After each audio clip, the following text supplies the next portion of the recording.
Welcome to another episode of Simon Says, where facts come first. I'm your host, Jenny Simon. And today we'll start off with an interview, a pre recorded interview. You know, we've been having water troubles. And so I went up to the mountains and interviewed Miss Rolanda McQueen on our water issues. Most of you might have seen a video that she had posted speaking of the neglect from the powers that be. And so I thought it necessary to go up there and interview her and to bring her to you, my family and friends of Simon Says. So here's Miss Rolanda McQueen. Family and friends, well wishers of Simon Says. I'm coming to you live from Roll River Mountain, yes, in Grenada. It's the first time I've heard of it myself. At the bottom of the Mount St. Catherine, we're in the crater, up in Claboni. We are here at the Mount Pure Water Plant, and I'm here to speak to Ms. Rolanda McQueen on what's been happening with water. I mean, most of us would say, and I think well within our rights to say, that we here in Grenada are witnessing a water crisis.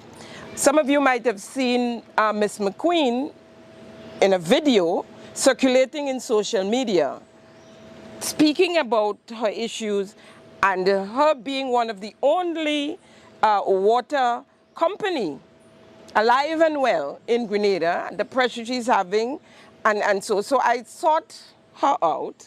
You know, she's been hiding from me, I'll let you all know that. I tried to reach her about the cannabis. We'll get to that maybe, if she's willing to say something today. But we are really here to speak about water. So I'll hand you over to Ms. McQueen to take us from the beginning. Ms. McQueen, welcome to Simon Says. It's actually your first time on Simon Says. Thank you for coming. Yeah. Oh, it's a pleasure because water is life. Water is life. Water is life. We can't do without it. And we have a running water problem and we have a bottled water problem, or should I say issue. So, Well, thanks for coming, Jenny. And I think as water companies, we play a very, very important role. And you are the first one that actually come to speak to me, telling me, trying to find out what's been going on. Yeah. And I hate when people say we have a water problem. We haven't got a water problem, we have a planning problem. Because we have no problem. We work 24 hours a day, 7 days a week, because we planned. We have extra tank because we know we come into the dry season. I hope it's not like the Chinese, you know, this 7 days a week, 24 hours a day. 7 days a week, 24 hours. Jenny, we cannot build our island by working from 4 to 7. But you have shifts. We have shifts. That's right. And most of my workers, 99% of them are single mothers. Yeah. So the most important thing for me is before I give a single mother a job, I make sure that her children will be secure. So they work the shift what is more convenient for them. Mm-hmm. And we have no problem. I have a great group of people here. I speak to them. I let them know. Mount Pure is on a mission to build our island. And the only how we can do it, the only how we can create jobs is by working. And we have to work. Before you continue, I want to agree with you when you say we don't have a water problem, because I'm hearing from people up north and that they have no water problem. It's mostly us in the south of the island and in between that a little bit southeast and that have real water problems. It's green, it's lush up here, people, if you see this place. You know, so let's not get excited and take away from the fact of why we are here and have Ms. McQueen tell us what's been going on. When I first bought the company over, they had one tank. And once the tank emptied, everybody went home. And I thought, that's not a way to run a business. We have to have storage. What I've made sure we have now, we have storage and we are prepared for the dry season. We know we have a dry season every year. Yeah. We know there's a climate change. You know, why we're not prepared. The biggest threat facing the Caribbean at the moment is water. St. Lucia has a problem. Barbados have a problem, so we have to learn from our neighbors. So I get angry when people say we have a water problem. We have a planning problem. We have to plan. It seems like we don't do any forward planning. And then when something comes, we cannot even panic. It's the same for hurricane. I get very worried and I try to plan, making sure that we can take the water from up the mountain and bring it down to the town. Because this year we could have a hurricane. I remember the last hurricane we had. Everyone, when you said phone Grenada and you said, what do we want? They say water. So now we have to make sure we have, in the next couple of months, our rainy season would start. Our hurricane season is coming. We have to be prepared to have enough water stored. Can I tell you something? I've been saying that for the last 6 years. Where do we store water? They had a meeting with NAGMA and all the people for a disaster. We were not invited. And we are the one that has to provide water if there is a disaster. We are essential workers. We have to be there planning. Now, they do not know how much longer I can go on, because I have to be making for the other company that is not up and running as yet. Now, so you supply the hotels? I supply everywhere. all the hotels, the supermarkets, anywhere that want restaurants. Yeah. And at the moment, we are having to choose who do we give water to, and it's not fair. And I'm worried, as I was saying, most people. So I made a post where I said I saw some water coming in for foreign, and I was really working hard so we could try and avoid that. And people does not realize that hotels, we are running this country as a tourist destination. The hotels and them must have clean, safe water for their guests. They cannot turn around and say to the guests when they want water, we haven't got, or boil it, or whatever it is. It has to be there. You know, we are selling Grenada as a premium destination. I don't even think that people in tourism, well, I know they have never visited us. They have never asked what help we wanted. Even now with all the crisis that we are having, nobody has called me and said, have you got enough bottles? Because if tomorrow we said, well, we have no bottles left, I don't know what we're going to do.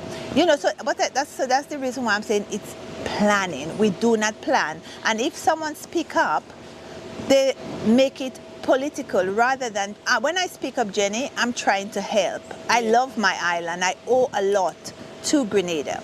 So when I speak up, I'm speaking up so we could get together and solve the problem. I'm not speaking up because I'm trying to criticize. I'm speaking up because I get frustrated.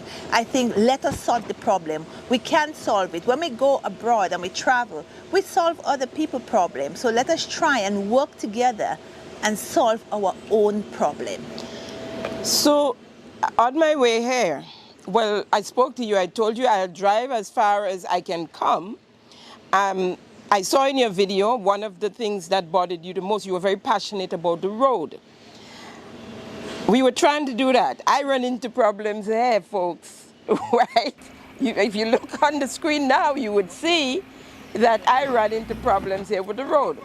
Now, one of the things I'm suggesting that NADMA, which is under the Prime Minister's ministry as well, should take a look up here, because there's no emergency up here.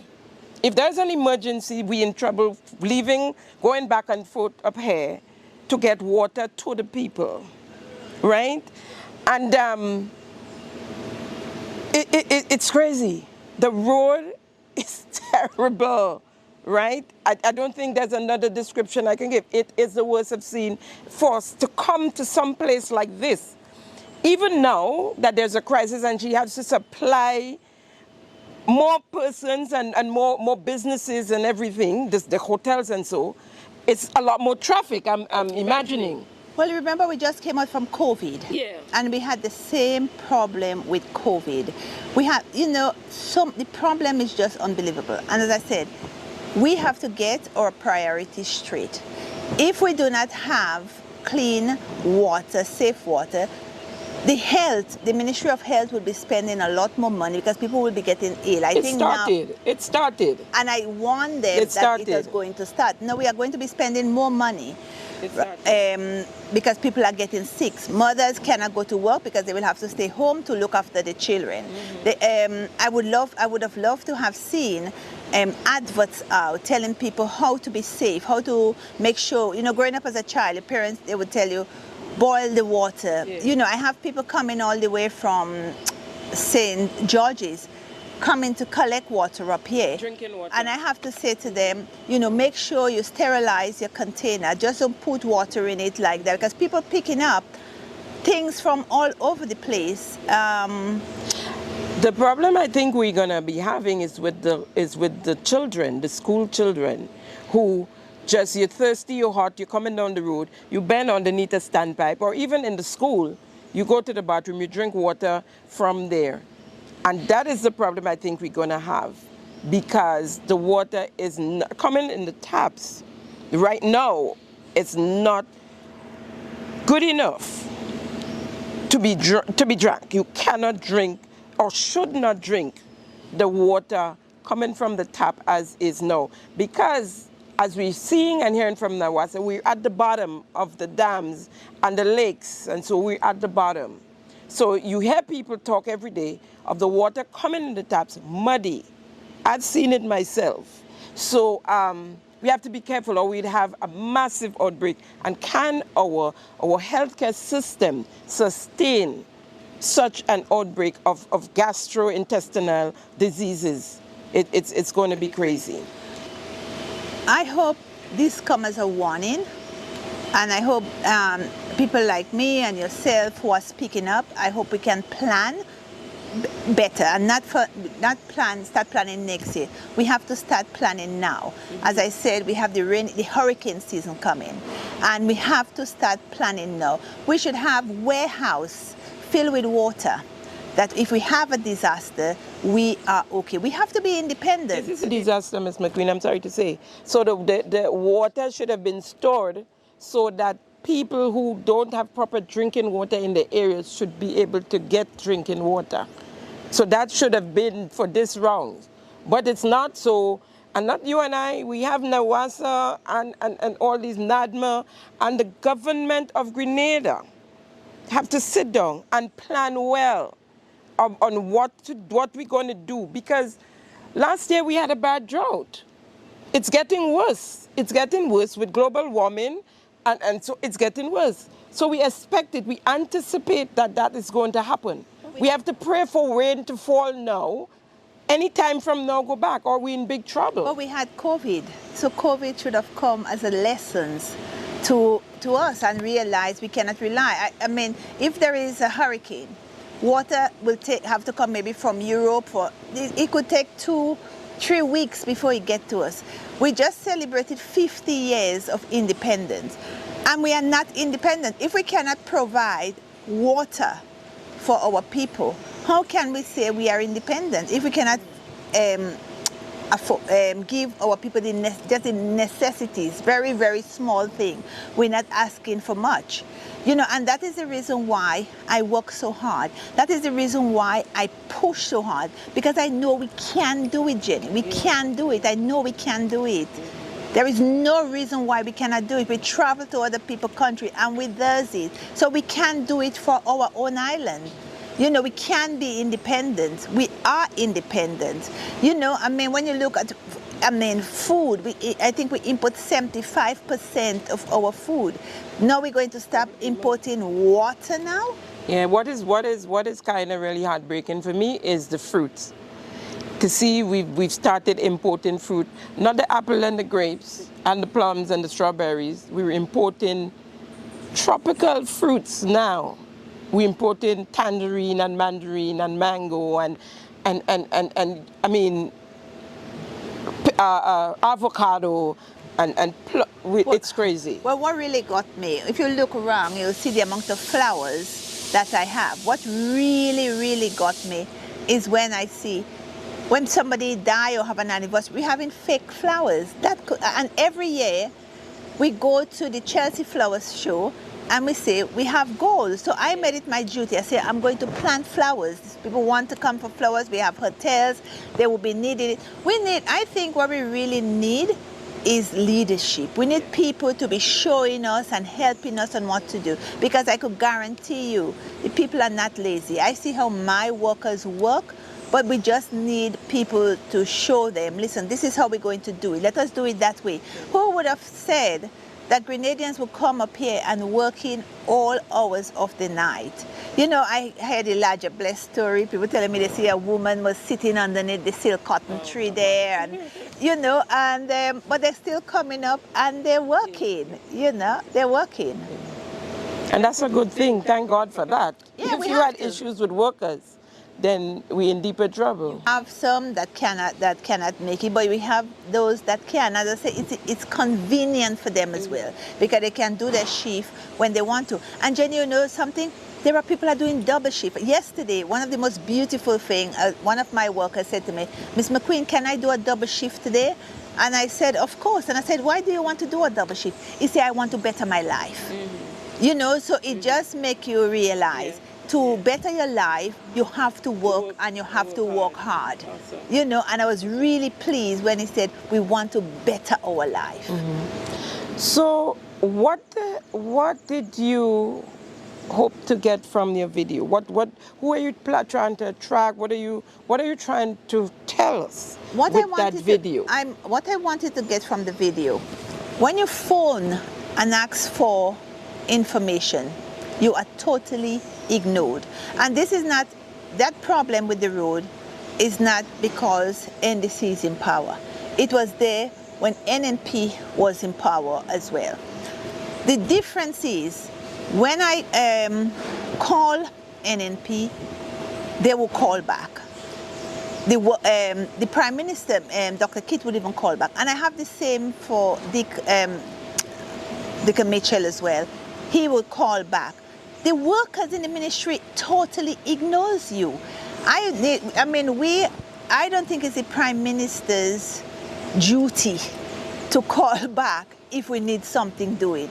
We are paying people plenty money. Well, if you call them directly, then yeah, they can call back. Nothing wrong with that. It starts from the top. You have to, yes, they should call back. But I think that there are people in the ministry that are earning so much money, big money. The ministers and them that are earning the big money. I feel like I am doing their job. They're earning a lot more money than what I am taking from my business. And I don't feel that they are doing their job. I really do not feel. If I'm calling and I'm saying, I called someone and I said, listen, we have a problem, just bring some binders to help us. They said, okay, they're going to call back. And they ignores you totally. Now, how could I be paying my tax money so these people could get a salary? And when you call and you say you have a problem, they totally ignores you. And folks, this is not a Monk Pure Road, I'll have you know, because on our way here, it's busy. Traffic going both ways, back and forth. So it's not a Monk Pure Road. It's maybe you would call it a feeder road, but because they have estates, I saw banana plantation, you have nutmegs and all of that up here. And so there's no reason why this road should be like that. If coming out of COVID, and I don't know if Nawasa know about up here, or the ministry of, which ministry is responsible for this water? Maybe Ministry of Health, I guess. I don't know. It should go under health, because water is health. Not under NADMA, would it? I'm not sure, but the thing is, they know that there's this Claboni water up here. They know that, right? They knew that. They know Mount Pure is here now. They know about the mountains. We coming up here, driving up here, and there's water flowing down in a stream. That is the reason why they call it Roll River. Right. Because the water starts from up here. Right. I mean, you saw the car that burnt in the road. It's been going on 2 months. Jenny, I had to take my Land Rover and pull it on the side. I have called every single person that I supposed to call. Everybody ignores me, and as I said, I don't know if they're ignoring me because they think I'm complaining. I want to look in the camera and say, I'm not complaining. I just want us to do good. I just want us to do better. I just want us to build our island. We have a beautiful island. We have a lot of natural resources. You know, I just want to be able to let people know we can do it. When I first went to the hotel, some of the big hotels, and I went to them and I said, listen, we would love to supply you with water. I was told, no, they're not going to do business with us because we are unreliable. You know, and I begged them, please give us the opportunity. So that was your first time going to them? That was my first time going to them. So they were using other experiences to compare. Yeah, but can you blame them? I cannot blame them because when the supermarkets, and one of the things, Jenny, Grenadians really are proud of Grenada produce. But if we don't plan, we cannot give it to the people. As you were saying, like fruits, you know, we cannot give fruits to the people. Look at nutmeg. I have so much nutmegs on the trees, nutmeg everywhere. We don't have time to pick nutmeg up. I would love for somebody to come and say, we'll pick up the nutmeg, like we will clean the thing and have the nutmeg, you know, but it seems like everybody's spirit is low. I think people think, well, I'm not going to do it because I'm not going to get paid from what I'm doing. I have flowers. People will come, cut the flowers, make lovely bouquets, sell it to the hotels. It seems like our spirit is very dumb, and I does these things to try and say, wakey, wakey, wake up, you know, wake up, wake up, wake up, wake up. We have work to do. Yeah. It's kind of, and that's one of the biggest problems, morale. People's morale are so low at times that it's difficult to get up and get. But people, we need to get up and get. Yes, we need the jolt from the politicians, from the powers that be. But as a people, we might have to leave them behind because we can't lull behind like that. So we need to get up and get. And with this hair that we're facing is not a joke. I'm up here in the mountain because I know that a water crisis is no joke. You have babies, newborns, you have young toddlers. They need water. The daycares, some of them had to close. I believe that some of our schools should be closed as we speak because of what this water crisis. And if we didn't take it seriously, we are going to be in dire straits with this water crisis. And Jenny, one of the things that bothers me, we are lucky because we are right up in the mountain and we are in the government, our neighbors are the government rainforest. So our waters will come from an aquifer, so it cannot be polluted. But when you go lower down, what the people are doing agriculture, have you seen the amount of spraying they doing with the gramazone and things like that? You cannot spray into your rainforest this type of poison that would go into the water holding place. I didn't even know that they still import gramazone in Grenada. I didn't know they still sell that stuff. I saw further down in the village, I was coming up to work, and I saw somebody spraying gramazone. I've seen it on many occasions, and I stopped. And I said, what you spraying? And they said, gramazone. And I said, what about the people in the village? You know, gramazone is even is banned in China, in most parts of the world. I phoned the ministry. I phoned Nawasa. I sent a letter to Nawasa lawyer. And I said to them, I sent them photos. I said, listen, this is what the people are doing in the agriculture land. You know, you cannot allow people to be putting all the poison that is going to go into your holding place. They said to me they were going to get back in touch with me, and they haven't. When I stopped somebody from doing it, they got a lawyer, Derek Sylvester, to send me a letter saying that I stopping people from farming. And I told them, take me to court because I know the Grenadian public would stand up with me. You cannot be poisoning the people in the village. You know, it is just wrong. We should put a law against. There is a water shortage, so we have to protect our water belt. We cannot just go doing crazy things. You know, we have to bring in laws. So once the water leaves the rainforest, it can be clean coming down so the people in the villages can have clean water. Yeah. Listen, another thing I observed was the bushes on the side of the road. The bushes are almost meeting. I pause off in Mrs. McQueen Jeep hauling because the road is so bad you need to purchase and you have to pull in your hands from the bushes. I mean, if you don't have a vehicle, first of all, if you don't have a vehicle like that, you can't come up here. Jenny, at the moment we Right? have 5 or 4 vehicles down. Five? We spent, well, I think over $1 million now on repairs, new vehicles. Are you kidding me? And from what period? From the time we started. And these papers are filed that it won't pay taxes on the parts that comes in, so it's not crazy numbers coming out of my head. Duties and so, These yeah. are things that I can prove. You know, we can prove that is what we are going Do through. you get duty free? Do you have that with your business, like the water business? Yeah, we get some duties, but the duties that we get, you know, every time we bring in a part, the parts that we have to bring, remember each truck, they are so heavy, Jenny. If I didn't have that finance behind me, there is no way we would have survived. And still for all, when people speak to me and said, I encouraging people, come back home, let us build our island, come back, there is so much opportunities, you know. But can I tell you something, before you come back, you have to have a very fat purse, otherwise you're going to go down because the bank are not very accommodating. What type of concessions you get? What type of concession you get? The concession part, I don't deal with that, okay. but I know we do get concession.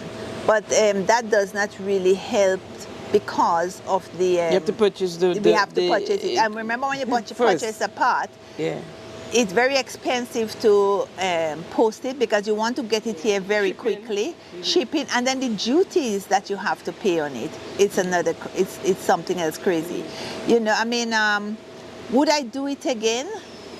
Yes, I would, because I owe it to my people.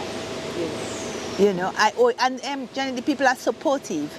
You know, Grenadians are very, very, very supportive, you know. And when you come here and you see how hard everybody is working, I mean, you know, I don't know if you see some of the photos. I had tractors dragging me up. It's been a nightmare. Well, it's going to get worse once the rain starts. I pray that... It's going to get really worse. Outside dry, and we have issues coming up. Well, I have big So stones. you know what happens when the rain starts to fall. I spoke to the slippery slopes. I spoke to the Prime Minister not too long ago, and he said they are going to try and help me. But I've been hearing that so many times. I just hope that this time it's for real. It's for real. You know, I really hope, because I really want us to, I believe in Grenada. I believe in my people. And I know we can do it. You see what a little talking will do sometimes? It helps, huh? It helps sometimes. But you know, a little speak it up and speak it out. Well, as I say, we have to wake up. You know, wake up and smell the coffee. We have to wake up, because this island is an island that was left to us by our ancestors that has worked so hard. You know, you could feel their spirits all around. We cannot afford to let it go. It's something that we have to pass on to the next generation. For real. So, speak to the people. Tell them what you would like to see happen. Tell them because the people is the government as well. And they normally bounce into some of these things sometimes. So speak to them and lay your concern again. What I would like to say out there, I know that this government has just, you know, started. That is no excuse, because I hate when people say, no, well, you have to give people a chance. I don't believe it's an excuse. I believe I supported this government because I liked, it was a young group, they have the energy, and they have to be thinking forward. What I would like to say to them is, let us get together, let us create jobs. You cannot build our economy if we're not creating jobs. As I said, you know, let us wake up. We cannot be building a little piece, the amount of little pieces of road I've seen that been built. I'm not saying it's not necessary. If they had concentrated on the road that is creating jobs, I think we would have gone a lot further. Let us start doing something to show people that we are doing things to create employment, you know, rather than, and people keep saying, oh, people like to beg, people like to this. No, people don't like to beg, people don't want to do this. What the young people come up here and tell me they want is job, especially now with this type of gun violence, what we are having. Jenny, we have to give the young men jobs. Yeah. You know, we have to give our young people jobs.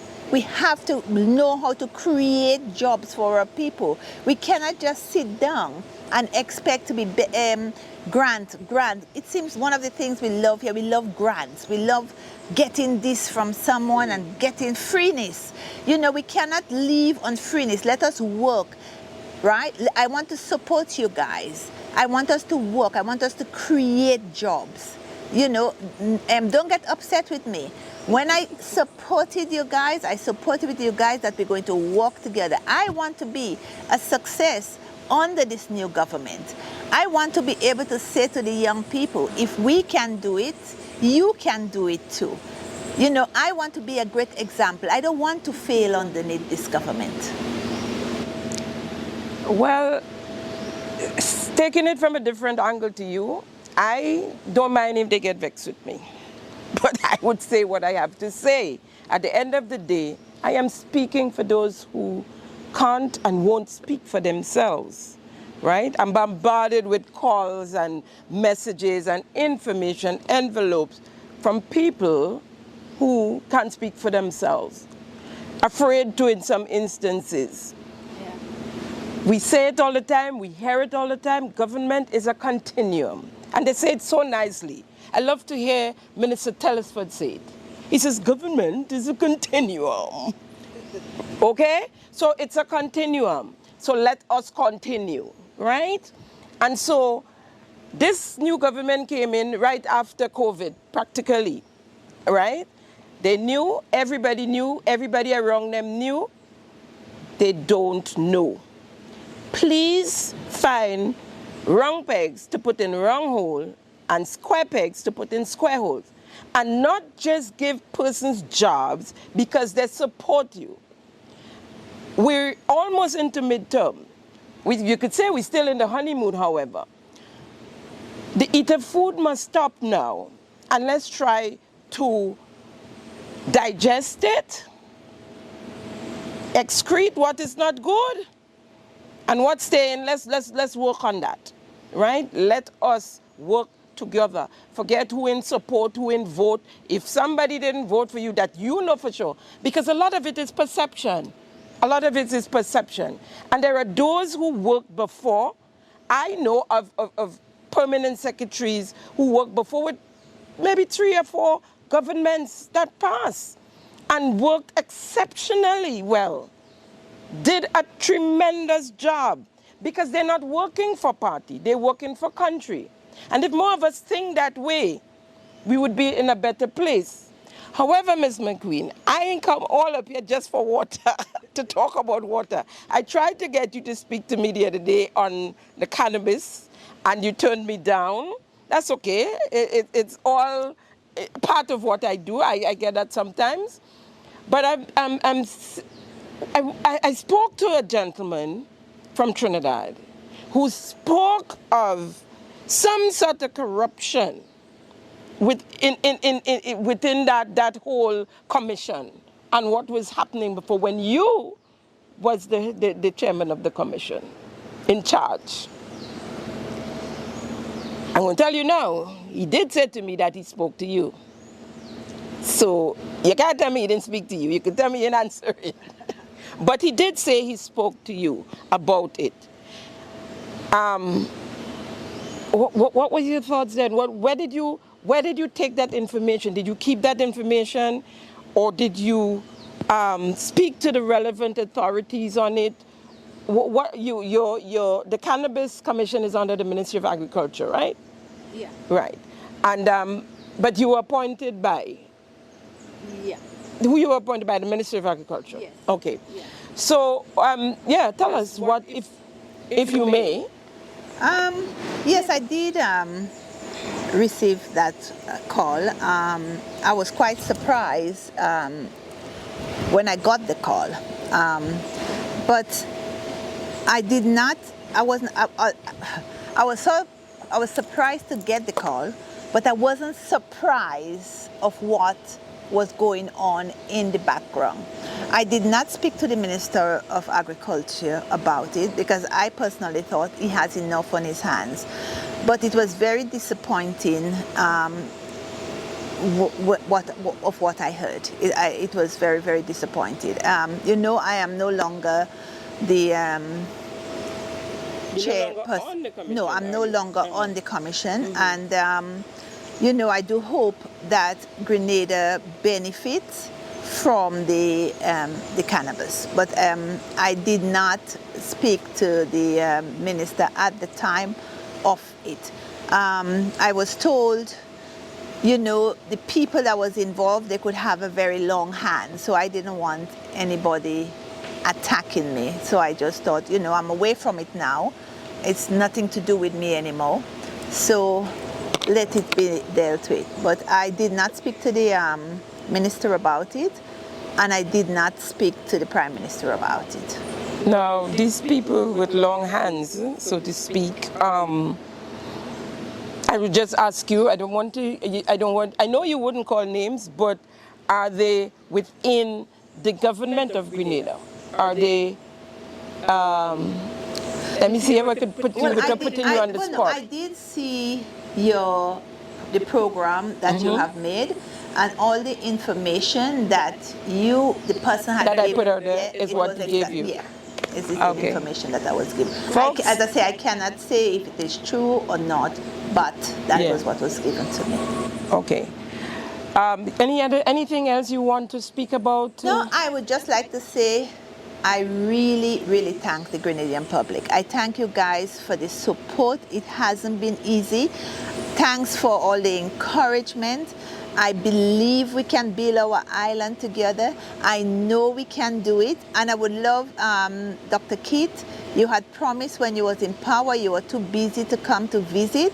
I would love you to come and visit. The last letter I wrote to you, I told you your ministers and them didn't have any vision.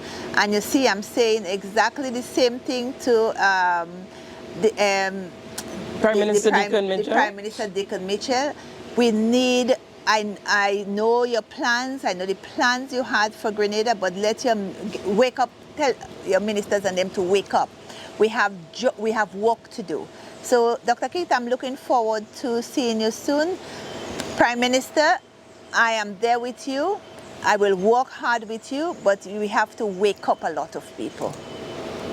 Also, before we go, there are some issues out there. You have a lot of complaints from the persons who should be benefiting from the Grenada Development Bank. I had a farmer calling, a fisher folk, saying that he couldn't get a loan to do what he wanted to do. He wanted to purchase a boat, and he had to get the engine. I mean, I guess that's how it comes, separate. You buy your engine, you buy the body or whatever.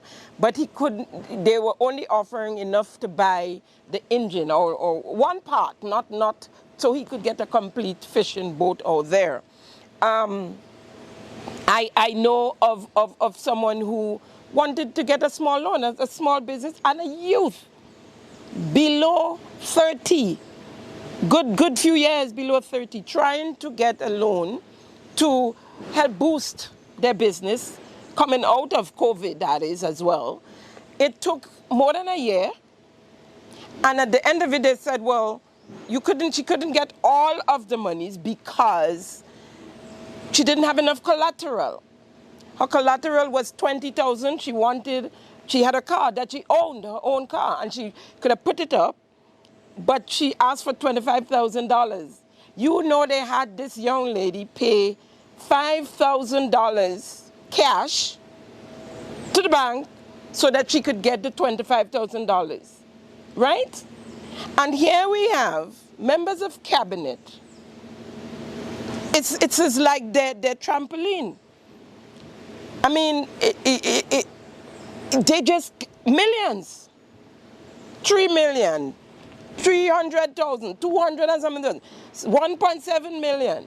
It's just pouring out like that. These guys, first of all, they have temporary jobs. Because if you're a politician and you're in the cabinet or the parliament, this is a temporary job. You might make it for 5 years. Look at where Ron is now. He's not in the cabinet anymore, right? Ron Redhead. Even if you make it to 5 years, you don't know what would happen the next year. NMP did not know they would be in opposition now as we speak, right? So it's a temporary job. Show me the collateral they have to sit with a $3 million $3 million loan. Plus, one of the house they put up for loan has been sold while it's supposed to be in the bank. This one, I don't understand it yet, and I'm still trying to find out how that can happen. That you have a property in the bank as collateral, and while it's in the bank as collateral, it's being sold. The bank didn't sell it, well, the GDB, they can't sell it because that's their collateral. But it was sold, right? So this here is very heartbreaking. This is not what, as a matter of fact, cabinet members and their families getting loan from the GDB is against the bank laws. It's against the laws, the legislation of the Grenada Development Bank. So that's the first thing. They're not supposed to get loan, period. They are getting loans. They're getting millions of dollars unsecured, or half, not even half, unsecured, I would say, because these two little Popeye flute property and thing that I see coming out there and saying, oh, for a 3 million plus loan. How are we supposed to respect a group like that? How? They're just in there. They're not 2 years in office yet. And they can pull up that kind of loan. Something, I know you're on the board. I know you're not the only person on the board. But something is not adding up there. What I can say, Jenny, the people that we have on the board now are really working hard. There are lots of great plans in the making. There are things, obviously, I don't know enough to speak on, because all we do is make decisions. But what I can say, Ms. Simbona, you make plans, you don't make the decisions. Yeah, we make the decision makers make the decisions. We, Ms. Saint Bonacci, allow us to express ourselves. We express, and I am there, and I am speaking up for small businesses. And there are changes that are coming. We are working very, very hard. And I do believe that in the very near future, the problem what this young lady having, I don't think we would be seeing that again. We are, because it's all about developing Grenada. That's why I call it a development bank. Question, are they changing the development bank into a commercial bank? Is that one of the plans? Not as far as I know, but that is not a question I can answer. I guess as much you would have to speak to the, I don't want to say. Because then we'll all be sitting in the same boat. If you're supposed to go to the development bank as a farmer, a fisher folk, a small business person, and get very low interest rate and that sort of thing, and don't make it difficult for you to get the monies, and we end up like a commercial bank like the others out there, then we still doomed. Jenny, I can say in some of the meetings we have, we realize that problem, and we are working at changing this problem.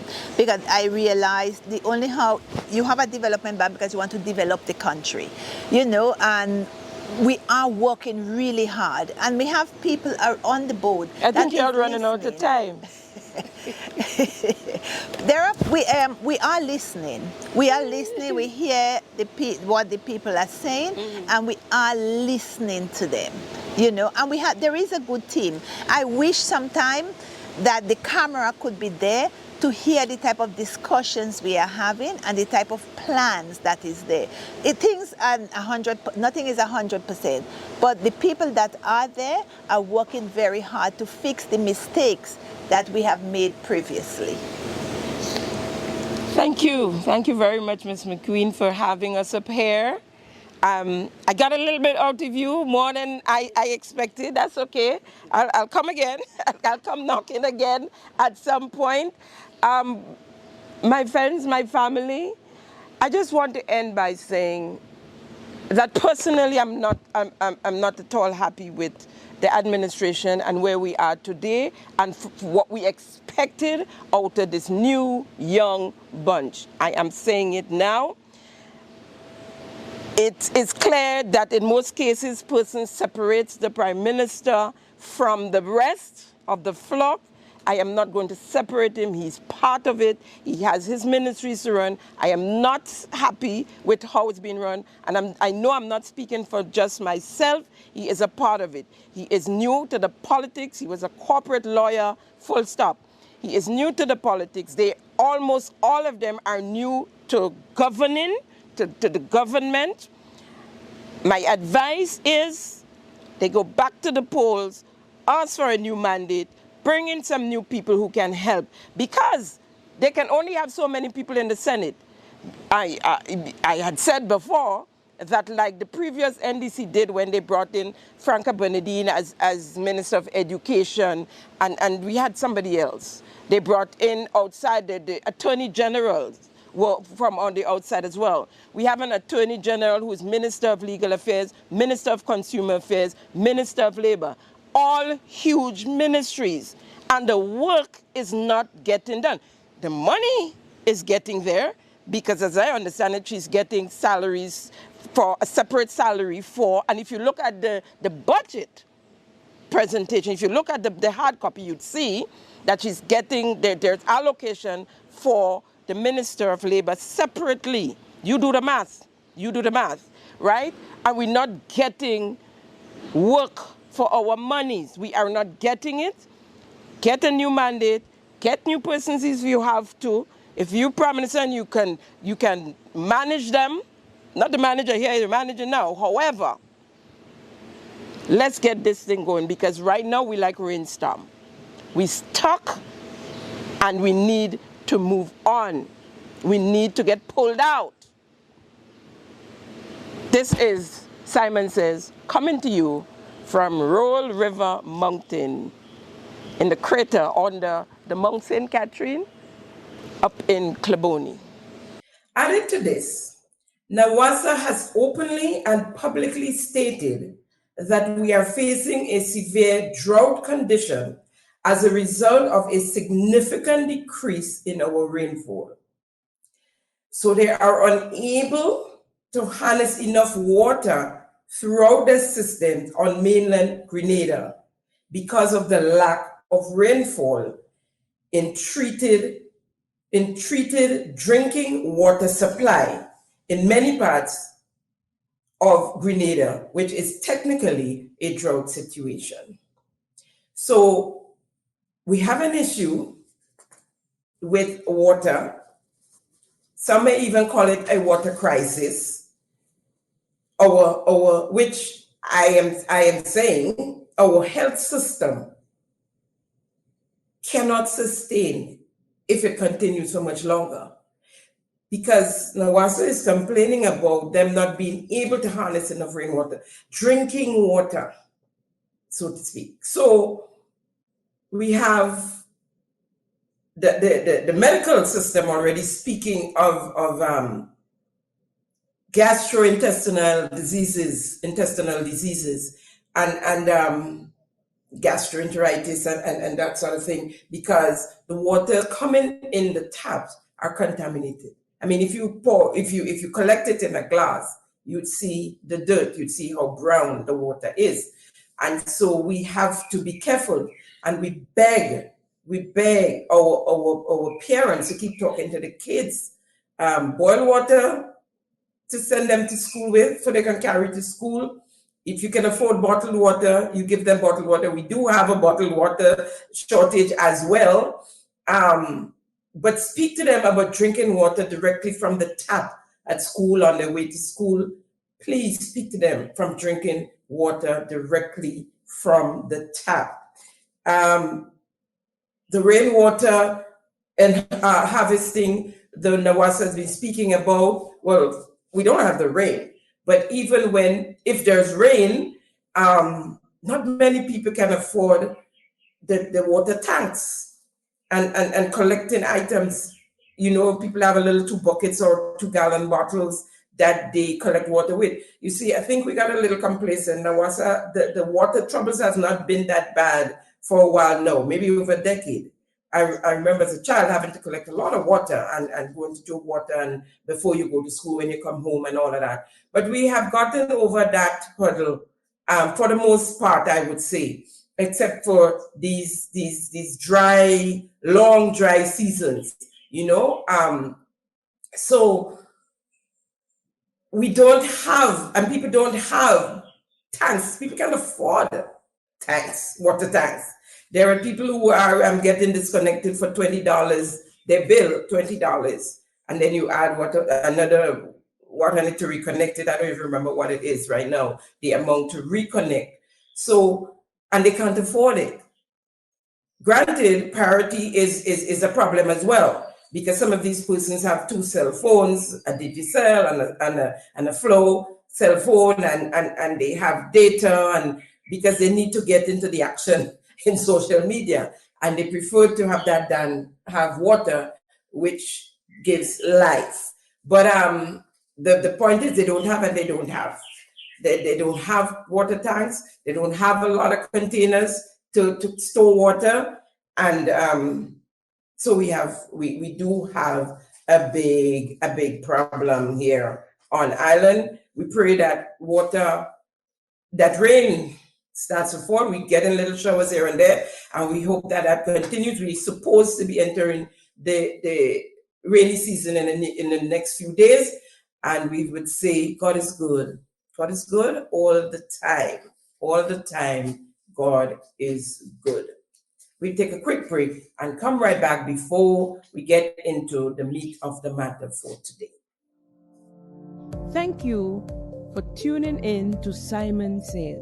To ensure that you never miss an episode, click subscribe and make sure to turn on the notifications by clicking on the notification bell icon. See you at the next episode. Welcome back. Today I want to talk about CBI or CIP, whichever way I see they call it CIP these days. And really about an article that was put out there by the government of Grenada, speaking of revenue exceeding $1 billion in a bumper year, right? So we sold in excess of $1 billion in passport in the last year, that 2023. It was posted on the 14th of May, 2024. And I quote, Grenada's Citizen by Investment Program has registered its best ever year, breaking the EC $1 billion mark in revenues and setting a new record for applications in 1 month. The article also stated, and I quote, while Grenada has been setting records in terms of application volume every year since 2016, total CBI revenue in 2023 reached a dizzying all-time high of EC 1.1 billion, dwarfing all previous records and marking a massive 310% year-on-year increase. The CIP revenue, or CBI revenue, in 2023 was greater than all the preceding 5 years combined. Let me read this for you again. The CIP revenue in 2023 was greater than all the preceding 5 years combined. If you look on your screen, you'd see the chart that shows what we're speaking about here. Now, this chart you're looking at, if you look at it, it came from the Ministry of Finance. Let me just say that right here and now. Take a look at item 6 on the chart, where it says cumulative CBI revenue, and it says 1,128,747,211. At the bottom of the item in column 6, there is a figure $671,625,000. Now, this amount went to the developers or the project, so to speak. This is CBI funding projects like Aura Caribbean, that's the Beach House project, the Six Senses and Intercontinental projects, and Lavera project, Mount Hatman project, to name a few. Now, it's important to note here that the NDC administration has not brought any new projects. So those project mentions are all projects that they met when they came into office in 2022. So that 671 million plus was for the completion or the continuation, went towards, I should say, the completion or the continuation of those projects. That's according to the Ministry of Finance, not me. Now the agents like the local agents like Prime Minister Mitchell, Minister Dennis Cornwall, Special Envoy Andrew St. Bernard, Ambassador, and she's carrying the title Ambassador to Development and Investments, right?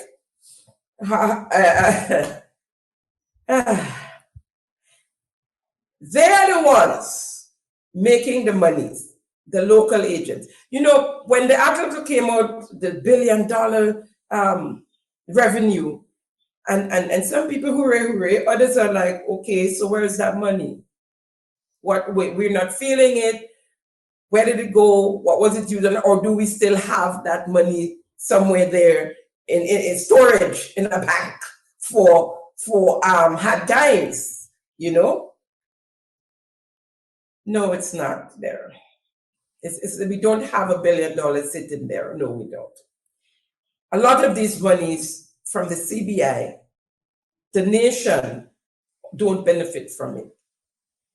Very few people benefit from those monies.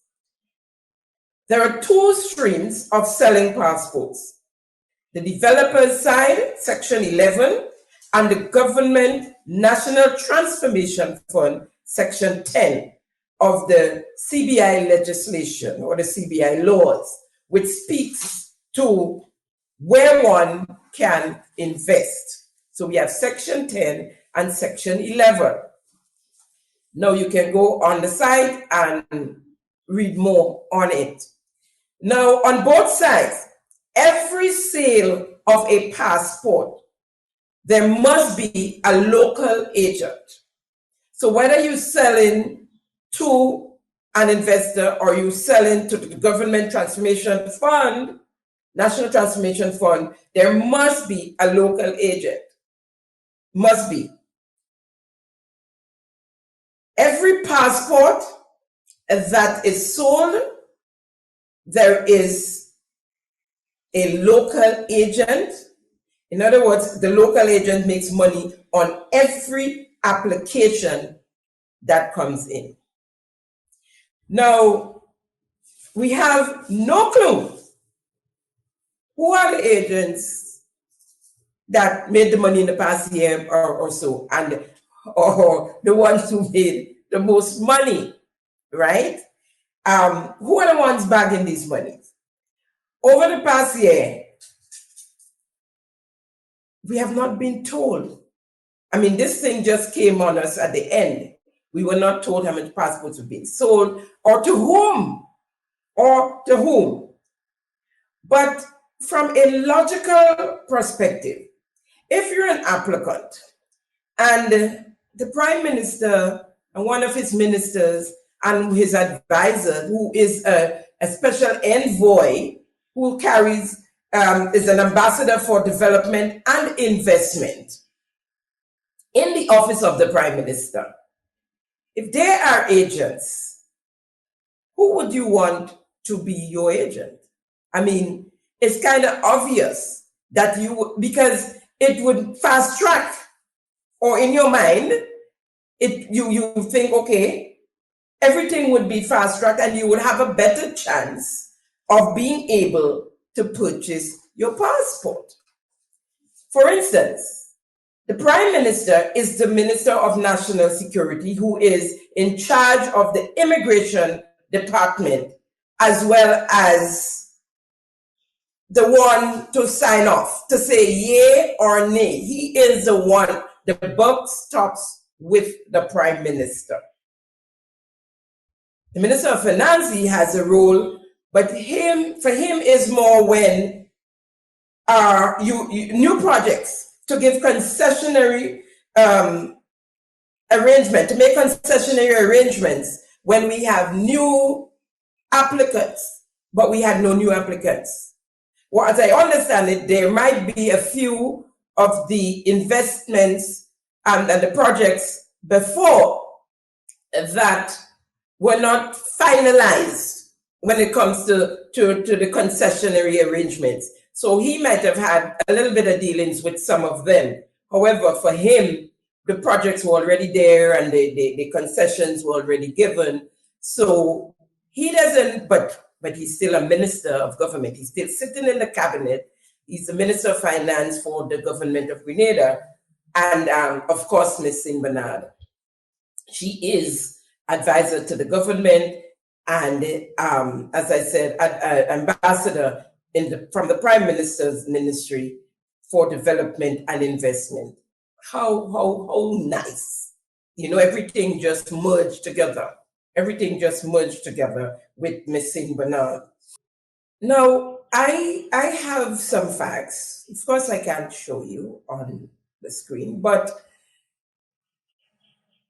the fact is, and speaking of the developers and aligning themselves to people directly involved with the government of Grenada, one of the developers of a major project on island, and I can be specific and say in the north of the island, who switched from their initial agent. They switched from the initial agent, that is before the coming of the NDC in 2022. They had already had an agent. On the coming of the NDC in 2022, they switched from that agent and went to one of the three mentioned government-related agents. So just by that, we can say that we know that, you know, most people, most investors, they would want to align themselves to an agent like the Prime Minister, the Minister of Finance, and of course, Ambassador Andrea St. Bernard. So where are the investors for this $1 billion bumper year, we ask? Where are these investors? Because as we say, we have no new investments. No new investments. What have we, the people of the state of Grenada, have to show for the largest sale of passport in any one country in the region ever? What have we to show for this $1 billion plus sale of passports? What have we gotten? Outside of a few jobs, because we have the 6 senses that open the beach house project that also has opened. So outside of the few Grenadians that got jobs from the hotels that have opened the 6 senses and the beach house project, what other employments, what have we received from the sale of these passports? The agents made the money, and I have to reiterate that. The agents, they made the money. Now the developers, the projects we are speaking of here, 6 Sense, Beach House, they are NNP projects. They've been there before. They made these projects there. Since the NDC has been selling passports, I ask again, where are the investments that they have brought to the island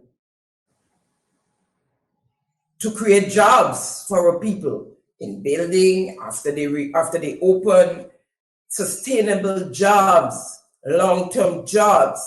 Where, well, we didn't even get short-term because they have not brought not one new project, nothing new, in spite of selling the most passports ever.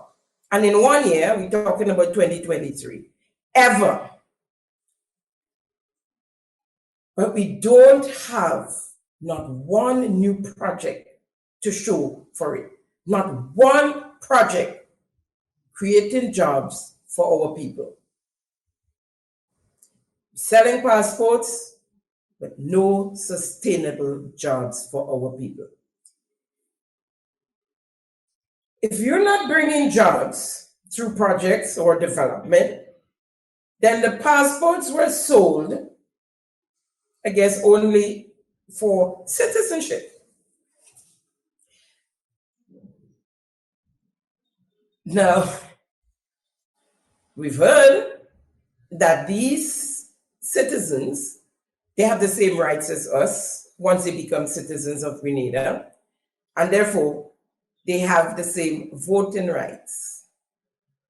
And all our rights, those of us who are born and bred in Grenada, some of us barely left and returned, some of us have not left at all. These individuals, these investors who bought our passports are now citizens and have all the rights that we have.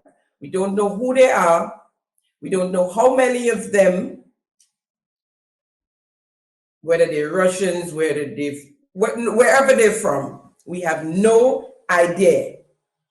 And so I say to you, something is wrong with this picture.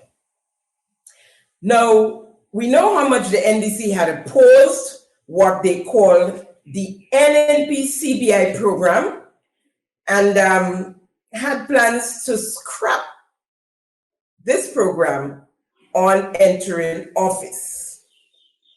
Now, I have a clip here of one of our former leaders of the NDC speaking to the NNP CBI program. And we wish to take this opportunity today to make it very clear that an NDC administration would put an end to the sale of the Grenadian passport, and we will scrap the NNP CBI program. We will scrap the NNP CBI program. This program, as we see it, is not in our best interest in the way that it is being administered. We must make it absolutely clear that as far as we are concerned, the Grenada passport is not a commodity. It's an instrument of national identity. And what must be happening is that our government should be acting as the custodians of our passport, not as the merchants of our passport. It cannot be that in the name of selling our passport, you are doing this without any regard for the concerns with our national reputation, the concerns with our pride as a nation, the concerns with our independence, the safety and security concerns, and the risks that it poses for business persons who wish to use the local commercial banks so as to enter into corresponding banking relationships with others. Our government must not become, and our country must not become a magnet for criminals and conmen.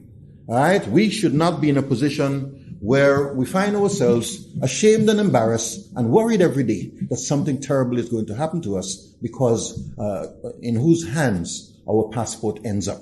So we must make it absolutely clear that we will bring this program to an end. We will bring this program to an end. It is unacceptable what is going on, and in spite of all the calls, in spite of all the warnings, in spite of all the statements, in spite of all the risks, this government is simply turning up its nose at the nation. So we wish to express our total disgust with what is going on and make it absolutely clear that we will put a stop to this when we form the government. So let me make it absolutely clear that since the NDC came into office, there were no amendments made to the CBI laws, the CBI legislation, as it was during the former administration. None was made. Let me make it absolutely clear that Mr. Burke is now selling passports as well. He spoke of it, passports selling like fish cakes. That was his way of describing all the time, every time, his way of describing the sale of passports. Well, I was trying to find out, to find something that is selling like the passports. No, fish cake is a joke. We don't sell fish cake that much. Montaigne people, sometimes some people have breakfast to raise funds, we sell fish cakes. That's a joke. I don't know, barbecue?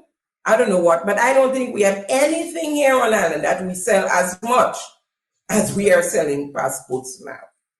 And he has joined the team. He has an agency, BSB, and he is selling passports as well. Now, our Attorney General and Minister of Legal Affairs, now that's her office now, Attorney General and Minister of Legal Affairs as well. But then, I think she was PRO of the NDC, had this to say concerning the CBI program. No country can run a proper CBI program if the officials around it are corrupt. NDC therefore demands that there must be substantial changes to the CBI law now. These changes must include 1, making it a criminal offense punishable by long jail time to sell diplomatic passports. 2, making it mandatory for the names, addresses, and countries of origins of all persons applying for and obtaining CBI status to be published. 3, making it illegal for government officials to invest in CBI-approved project. This is a clear conflict of interest. 4, requiring stringent due diligence that is not influenced by government officials. 5, removing some of the powers of the minister into the hands of an independent, qualified body. And 6, barring persons acquiring CBI status from being able to vote in our elections. Now, the Minister of Legal Affairs provides legal representation for the government in national and international matters, drafting legislations promoting access to justice for all and transparency in the legal system. You're hearing that, right? Now, the Attorney General, a legal advisor to each government department and certain public bodies, the Attorney General is the representative of the public in all legal proceedings for the enforcement of law and the assertion and or protection of public rights. Now, when Ms. Joseph had no authority, she demanded that there be substantial changes in the CBI law immediately. No authority. Question to Ms. Joseph. Claudette, now that you are in a position to make those changes, what have you done so far? And as God has it, you were placed in 2 ministries in charge of spearheading those changes, right? What have you done? Did you make it mandatory for the names, address, countries, or origin of all persons applying for and obtaining CBI status published? Did you? How many Russians have we sold passport to in the past year? How about government officials being agents? Isn't that a conflict of interest? Shouldn't that be made illegal as well, Claudette? It's just a question I have for you. You guys are a bunch of hypocrites, deceptive, big-time opportunists who should not be trusted with the affairs of the nation. You guys are a bunch of hypocrites, deceptive, and all-time opportunists who should not be trusted with the affairs of the nation. And I make no apologies for saying that. No apologies. We'll take a quick break and come right back to wrap up this CBI mess. Thank you for tuning in to Simon Says. To ensure that you never miss an episode, click subscribe and make sure to turn on the notifications by clicking on the notification bell icon. See you at the next episode. On your screen is an article and it's captioned, "The OECD closely monitoring meetings of 5 Caribbean islands on CBI in Grenada." Now, the OECD is the Organization for Economic Cooperation and Development, in a unique forum where governments of 38 democracies with market-based economies collaborate to develop policy standards to promote sustainable economic growth. 38 member countries founded in 1961 to stimulate economic progress and world trade. Countries include Austria, Australia, Belgium, Canada, Chile, Colombia, Costa Rica, Czech Republic, Denmark, Finland, France, Germany, Greece, Hungary, Iceland, Ireland, Israel, Italy, Japan, Korea, Luxembourg, Mexico, the Netherlands, New Zealand, Norway, Poland, Portugal, Slovak Republic, Spain, Sweden, Switzerland, Turkey, the United Kingdom, and the United States. Now, I'm going to read for you a snippet from the article because it's important for us to hear what these OECD countries have to say. And it says, let me get my glasses here. I remembered it today.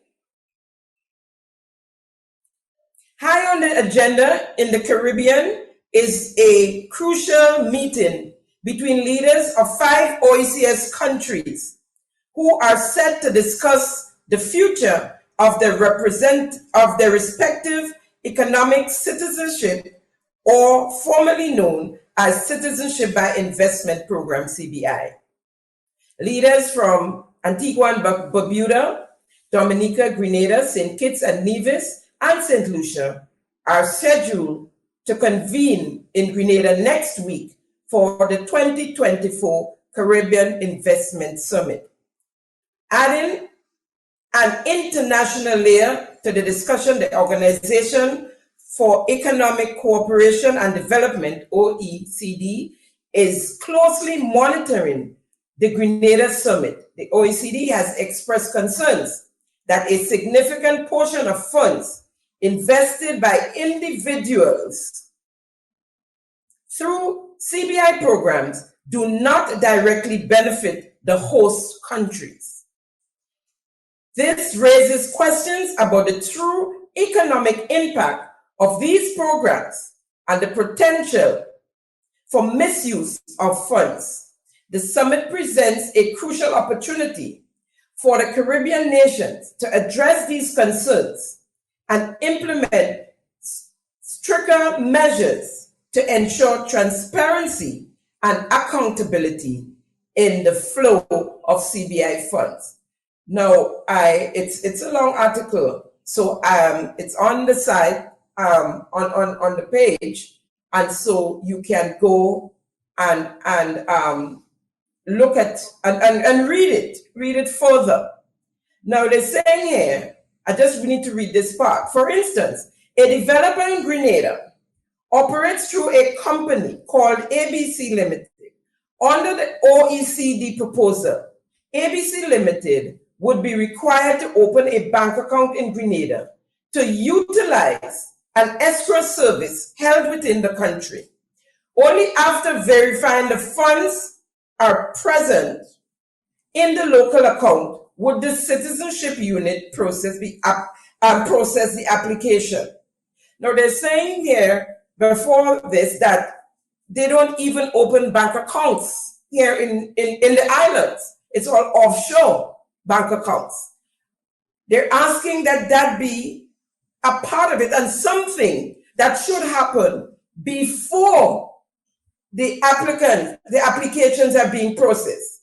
Any diversion of funds to non-Grenadian accounts should be considered money laundering, potentially leading to the country's inclusion of the EU's grey list, a designation that could severely damage financial reputation. Local sources in Grenada have shed light a significant challenge plaguing the economic citizenship program. According to the source, a number of developers operating under the program have developed a negative reputation. This has led local banks to be hesitant about opening accounts for these developers and their associated companies. The reluctance of banks to open accounts create a major obstacle in channeling investment funds into the host country. This directly contradicts the goal of the CBI program, which relies on these investments to stimulate the nation's economy. According to reports, a key area of focus will be establishing a unified cost structure for the CBI program across all 5 nations. This would provide greater transparency and potentially make the programs more competitive for the global market. Now, additionally, the leaders are expected to discuss measures to ensure that investment funds are directed towards the development of the host countries and not diverted to offshore accounts. This focus on accountability should address concerns raised by some international bodies regarding the use of CBI funds, including the EU and the UK. And they're saying that the funds are mostly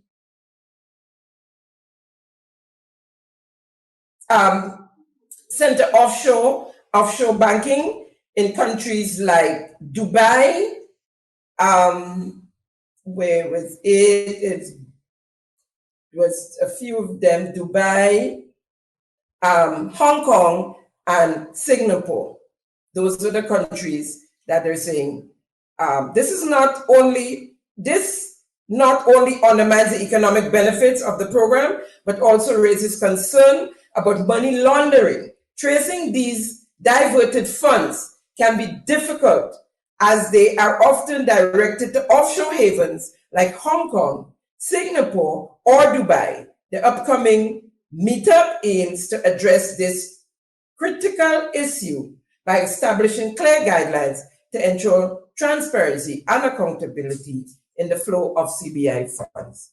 So we're being monitored, and let's see what comes out of the upcoming forum with the OECS Islands on the CBI. We'll take a quick break and come back to wrap up. Thank you for tuning in to Simon Says. To ensure that you never miss an episode, click subscribe and make sure to turn on the notifications by clicking on the notification bell icon. See you at the next episode. Welcome back. Now, if you look on your screen, you'll see two letters side by side. You'll notice that they are very much alike, except for a couple of changes made from the first to the second. One letter dated the 18th of September 2023 and the other 3rd of October 2023, 20 days apart. If you look at the bottom of the letter dated October 3rd, 2023, there is a sentence which reads, "This cancels and supersedes letter dated 18 September 2023. Now, those letters both came from the Public Service Commission, signed by the same individual, Ms. Marcy Francis, the Chief Personnel Officer. Now, the first letter stated that the particular employee, and this letter wasn't just sent to this employee, it was sent to other employees. I think they're trying to regularize some persons. Now, the first letter, as I said, stated that the particular employee confirmation would have taken effect on the 1st of June 2018, the date of their appointment letter. The second letter now states that their confirmation takes effect from the 1st of August 2023. So before, they were going to do the retroactive thing, and so they would get whatever monies from the regularization and their promotion. They were going to get these monies backdated, right? Now they sent another letter stating that that is no longer, and that they would only get their confirmation from August 2023, right? That is discarding the retroactive. So the confirmation is now from August. The worker is saying it is unfair to them, that is the ones who are experiencing this. It's unfair to them to lose all those years that they have worked. They also reported that as of January 2024, there was no change in their salaries. They were told they have to wait for a year to see the change. Now, this is coming from the Public Service Commission. Sit down. Put your things in order. I mean, we cannot get structure and planning from none of the sectors. When did you realize that, going back all the way to when they got their letter, their appointment letter, it's probably going to be too much money? Speak to the workers. Explain it. They have no idea what just happened, what happened there, and why they're getting this new letter. And I mean, the thing is, some of them have started to make plans. They said they were really happy and started to make plans for their money. Now, some people have been very lucky. We have the pension, persons who are getting two pensions, one from the government, one from the NIS, right? And then there are others who are treated like what we would call stepchildren, right? Somebodies have to put structures in place. And so that when you come out with something, you don't have to, well, I call them the retroactive government. And this is retroactive squared, right? This is retroactive squared. I mean, they cannot govern. Things are not flowing smoothly. Even if they try and do something that you have to praise them for, there must be a but in the end. There must be something, some backup where you have to say, but look what they turned out. Look what they ended up doing. Look what they turn and do after they do something so good. The workers would like to know why this has happened. Call a meeting with them, speak to them. Don't just send them letters and changing words, changing your minds as you go along. Changing your minds as we go along. So if we remember well, in 2023, in the 2023 budget, our nurses was given an honorarium of $500. And the 2024 budget presentation, it was extended for another 12 months. Now, before I continue, let me explain to you what an honorarium is. An honorarium is a small fee paid for a service that is usually done free. It's more of a thank you than a real substantial paycheck. Honorarium comes from the Latin word gift, so the honorarium is like a gift of a small amount of money. So it's a gift. It was a gift given to them, to the nurses, especially the ones who were temporary, and for their hard work in terrible conditions. I received information that nurses are being called in to pay personal income tax penalties because the $500 honorarium payment increased their salaries, some of them, to the threshold, right, where they have to pay income tax. The nurses were not aware that they had to file income tax on the gift given to them by the government. Now, if you remember, when the members of cabinet got their first raise, only a few days after coming into office, we were told that it was tax-free, that they had to pay no taxes on that $2,000, right? I'm not sure if they have to pay on the $5,000 they got 18 months later, but I don't think so, because it was given to them as a constituency allowance, right? So these nurses now have to pay, well, back pay, or I don't know if they would charge them for